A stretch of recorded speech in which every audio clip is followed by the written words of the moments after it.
जादुई कद्दू। बहुत पुरानी बात है। बटुक एक गरीब किसान था। 2 साल पहले साइकिल से गिर गया था। उसके पैरों में ऐसी चोट लगी थी कि उसे बैसाखी के सहारे ही चलना पड़ता था। खेती से इतनी ही आमदनी होती थी कि खाने पीने का काम चल जाता था। पिता के मरने के बाद ही उसके बड़े भाई और भाभी चंपा ने उन्हें अलग कर दिया था। देखो शारदा, आज हमारे खेत में पहला कद्दू निकला है। मैंने सोचा घर ले चलूं, इसकी सब्जी बनाकर भोग लगा देना। रात में मधु की शादी की सारी तैयारियां तो हो गई हैं। जितना पैसा था वो सब खर्च हो गए। अब कहां से आएगा? माँ, मुझे आगे की पढ़ाई करनी है। मुझे अभी शादी नहीं करनी। कितनी बार कह चुकी हूँ, मुझे डॉक्टर बनना है। मधु, किसी तरह से लड़के वाले राजी हुए हैं बेटी। हमारे पास इतने पैसे कहाँ हैं जो डॉक्टरी की पढ़ाई का खर्च दे सके। हम तो निपट अनपढ़ गवार ही रह गए। बिटिया पढ़ना चाहती थी, पर गरीबों को सपने पूरे करने का भी हक नहीं है। पैरों से भी लाचार हो गया, वरना इतना तो खेती से ही निकल जाता था। मैंने सोचा था कल मधु के लिए कोई गहना खरीद दूं। क्या करूं? राशन पानी, घर की रंगाई पुताई में ही कुल 2000 रुपए खर्च हो गए। जीवन भर में गहनों को तरसती रही। सोचा था अपनी मधु के साथ ऐसा नहीं होने दूंगी, पर ये गरीबी ही हम किसानों की किस्मत है। तभी दरवाजे की कुंडी खड़की। मधु ने दरवाजा खोला तो सामने उसकी ताई का बेटा राघव खड़ा था। दीदी, ये कुछ सवाल हैं, जरा समझा दोगी? अच्छा, अंदर आ जाओ। क्यों रे, जब मैं चली जाऊंगी तब किससे पूछेगा? दीदी, आखिर तुम शादी कर ही क्यों रही हो? क्या करूं भाई, मेरी तो बिल्कुल इच्छा नहीं है। चलो तुम सवाल दिखाओ।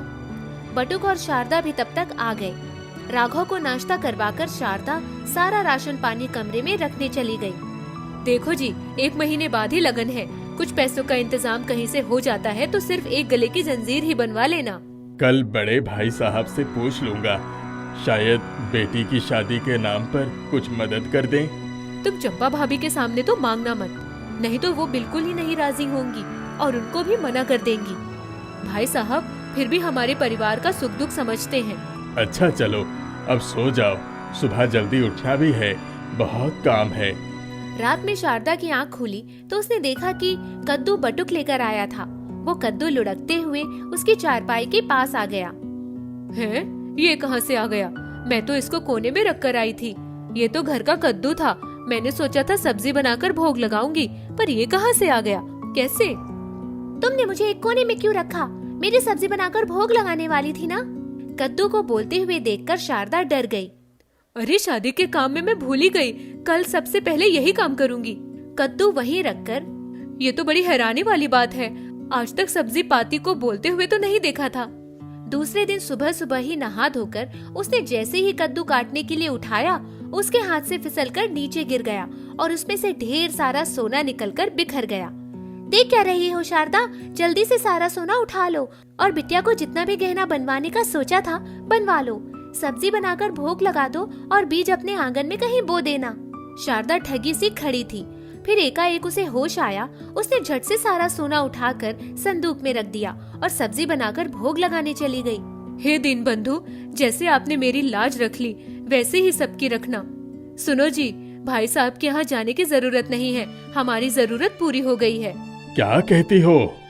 शारदा ने बटुक से सारी बातें बता दी। बटुक के चेहरे पर खुशी आ गई। उसी दिन दोपहर को मधु को लेकर सुनार की दुकान पर जाने के लिए सोचा। मधु, जल्दी से तैयार हो जाओ, चलो सुनार के यहाँ से कुछ बनवा लाते हैं। दोनों सुनार के यहाँ से ढेर सारे गहने बनवाकर ले आए। शारदा ने कुछ सोना बेचा और उसका पैसा ले लिया। अपने लिए भी सोने की चूड़ियाँ, चेन और झुमके खरीद लिए। इतने गहने देखकर भी उसको कोई खुशी नहीं थी। उसकी तो एक ही रट थी कि अभी मुझे शादी नहीं करनी है। दूसरे दिन सुबह सुबह, अरे शारदा, तुमने कल ही तो बीज लगाया था ना? ये देखो, आंगन में कितने बड़े बड़े कद्दू लगे हैं। एक तोड़ लो, भोग लगा लेंगे। बटुक ने कद्दू तोड़कर रख दिया। शारदा नहाने गई। वहाँ से आई तो कद्दू काटने बैठी, पर जैसे ही कद्दू काटा उसमें पहले की तरह ढेर सारा सोना निकला। उनकी खुशी का ठिकाना नहीं था। मैं कह रही थी कि अब हमारे पास बहुत सोना है, ये शादी रोक क्यों नहीं देते? मधु को पढ़ने का इतना मन था, पर पैसे के अभाव में हमने उसकी पढ़ाई भी छुड़वा दी। अगर डॉक्टर बन गई तो उसकी किस्मत चमक जाएगी। हमारी तरह से गरीबी की मार तो नहीं झेलनी पड़ेगी। तुम ठीक कह रही हो, पर बिरादरी वाले तो यही सोचेंगे कि हमारी मधु में ही कोई खोट है जिसकी वजह से उसकी शादी नहीं हुई। देखो जी, जब हमारी मधु पढ़ लिख कर डॉक्टर बन जाएगी तो यही बिरादरी वाले हमारी प्रशंसा भी करेंगे। मधु झट से आई। उसने अपनी माँ को गले से लगा लिया और कहा, बापू मैं जब डॉक्टर बन जाऊंगी तो सबसे पहले तुम्हारे पैरों का ही इलाज करूंगी। ठीक है, मैं आज ही लड़के वालों को खबर भिजवा देता हूँ कि अभी हमें शादी नहीं करवानी है। मधु की शादी नहीं हो रही है, ये खबर गांव में फैल गई। गांव भर में कानाफूसी शुरू हो गई। जो जहां बैठता सबकी चर्चा का यही विषय रहता था। शारदा की जेठानी चंपा तो सबसे ज्यादा बातें बनाने लगी। उन्हें खलबली मची थी कि रिश्ता क्यों टूट गया। बटुक और शारदा मधु का एडमिशन करवाने शहर चले गए। उनके शहर जाते ही चंपा का माथा ठनक गया कि जरूर कोई बात है। मधु का 12वीं का रिजल्ट देखते ही उसका एडमिशन हो गया। उसको आसानी से हॉस्टल भी मिल गया, क्योंकि उन दिनों बहुत कम लड़कियां मेडिकल की पढ़ाई करती थीं। बेटी, अब हम जा रहे हैं। मन लगाकर पढ़ाई करना। तुम्हारे भाग्य से ही हमें जादुई कद्दू मिला है। हाँ बापू, तुम चिंता मत करो। जैसे ही छुट्टियाँ होंगी मैं गांव आ जाऊंगी। मैं बहुत खुश हूँ। अपनी बेटी से अलग होने के समय शारदा की आंखें भर आई। वो दोनों गांव में आए तो उन्होंने देखा उनके जेठ और चंपा घर के बाहर बैठे थे। अरे आप लोग हमारे यहाँ? शारदा, तुम लोगों ने तो मधु की शादी टूटने की खबर भी नहीं दी। उन्होंने रिश्ते से इनकार क्यों कर दिया? भाभी, उन्होंने नहीं, हमने खुद रिश्ता तोड़ दिया, क्योंकि मधु डॉक्टरी पढ़ना चाहती थी और हम उसका दाखिला करवाने ही गए थे। इतना पैसा कहाँ से ले आए? जो पैसे उसकी शादी पर खर्च करने के लिए रखे थे उसी से उसका दाखिला करवा दिया। चंपा को यह बात समझ नहीं आई। इतना ही शौक था लड़की को पढ़ाने का तो शादी तय ही क्यों की? ये लोग बहाने बना रहे हैं। बात कुछ और ही है, पता लगाना पड़ेगा। उसी दिन से उसने शारदा के घर पर नजर रखना शुरू कर दिया और उसने किसी तरह से पता लगा लिया कि उनके पास जादुई कद्दू की मेहरबानी से पैसा आ रहा है। एक दिन जब सब सो रहे थे तब उसने अपने बेटे राघव से कहा, चाची के आंगन से कद्दू लेकर आओ, पर कोई देखने ना पाए। माँ, मैं चोरी नहीं करूँगा। लेकिन उसकी माँ ने जब बहुत जिद की, अभी नहीं माँ, रात में जाऊंगा। रात में राघव उनके आंगन में कूद गया और कद्दू ले आया। चंपा ने जैसे ही कद्दू तोड़ा तो कद्दू उसके मुंह पर आकर चिपक गया। उसने लाख छुड़ाने की कोशिश की, पर कद्दू तो उनके मुंह से हटा ही नहीं। बचाओ बचाओ! अरे ये क्या हुआ माँ? उसने भी बहुत छुड़ाने की कोशिश की, पर कोई फायदा नहीं हुआ। अरे मेरा दम घुट रहा है, जल्दी निकालो। राघव एक चाकू लेकर आया, पर कोई फायदा नहीं हुआ। माँ, मैं चाची को बुलाकर ही लाता हूँ। वो भाग कर गया और शारदा को बुलाकर लाया। ये क्या हुआ? चाची, ये तुम्हारे आंगन का कद्दू है। माँ ने जैसे ही इसे काटा, ये आकर उनके मुंह पर ही चिपक गया। देखो जरा। शारदा के हाथ लगाते ही कद्दू नीचे गिर गया। शारदा, मुझे माफ कर दो बहन, मैं सचमुच बहुत बुरी हूँ। मैंने हमेशा तुम लोगों को पराया समझा, पर आज अगर तुम ना आती तो इस मुए कद्दू ने तो मेरी जान ही ले ली होती। शारदा ने घर जाकर बटुक को सारी बातें बताई। दोनों खूब हंसे। 5 साल के बाद मधु की डॉक्टरी की पढ़ाई पूरी हो गई। उन लोगों के पास अब धन दौलत की कोई कमी नहीं थी। मधु ने बापू का ऑपरेशन बड़े से बड़े अस्पताल में करवाया और कुछ ही महीनों में वो ठीक हो गए। मधु भी एक बड़े अस्पताल में डॉक्टर हो गई। कुछ ही दिनों में बटुक और शारदा ने मधु का विवाह उसके साथ ही पढ़ने वाले एक डॉक्टर से कर दिया। वाह भाई, किस्मत हो तो बटुक जैसी। यहाँ तो कोसों तक के गांव में कोई अपनी लड़की का डॉक्टर नहीं बना पाया। बटुक की बिटिया ने पूरी गांव के नाम रोशन कर दिया है। वाह! जादुई कद्दू ने उनके जीवन को संवार दिया था।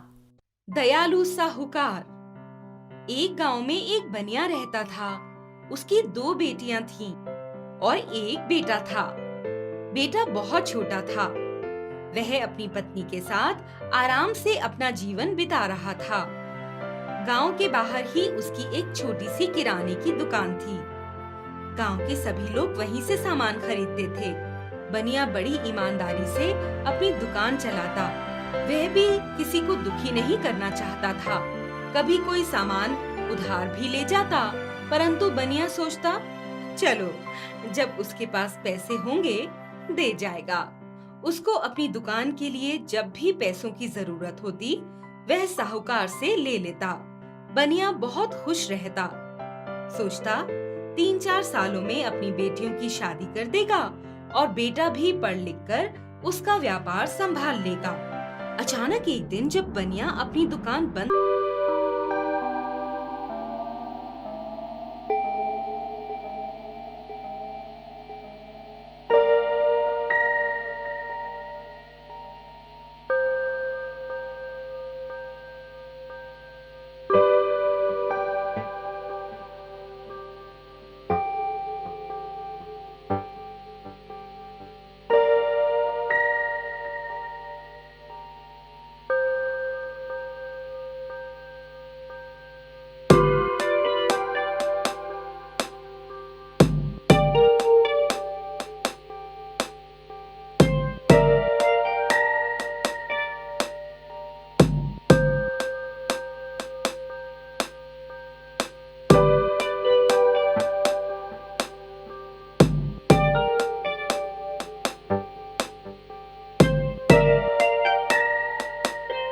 की पत्नी ने बाहर के दरवाजे पर एक पर्दा लगा दिया जो उनके अच्छे दिनों की निशानी था।